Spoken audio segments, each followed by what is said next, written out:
Fantasy Philosophers is brought to you by fantasy-info.com. In the 2009 preseason, Jermichael Finley made a name for himself by making big plays as fantasy owners took note coming into the season.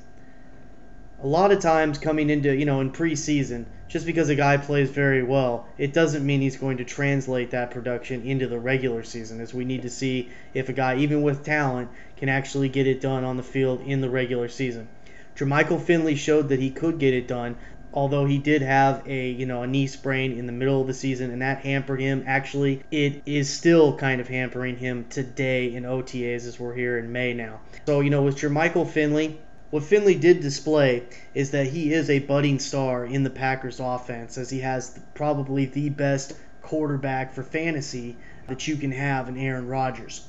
One of the knocks that I do have with Jermichael Finley is that he's got a lot of good receivers around him, so that offense is going to continue to spread the ball around.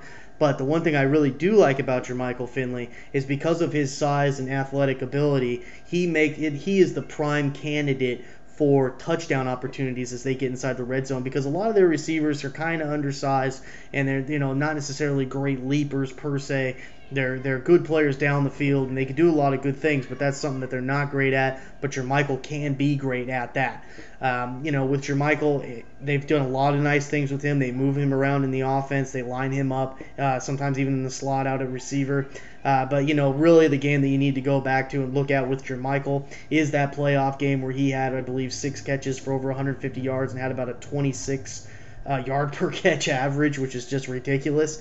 And that just shows you what kind of talent this guy has, that he can not only he can make touchdowns, not only can he catch a decent volume of catches, but he's got that speed and that ability to make the big plays as well from a tight end position. So really that puts him in a class with the guys like potentially an Antonio Gates, a Vernon Davis, but we do need to see that translate onto the field. Remember, Vernon Davis, there was quite a few years there where we all thought that was going to happen with him, but it did not translate until finally last season. And there were things for Vernon, there were maturity issues. Knock on Jermichael Finley has also been about maturity issues, but he has come out this offseason and said that he's a new guy. He's not going to, have those type of issues this offseason with tardiness and whatnot. We'll see if that really comes to pass.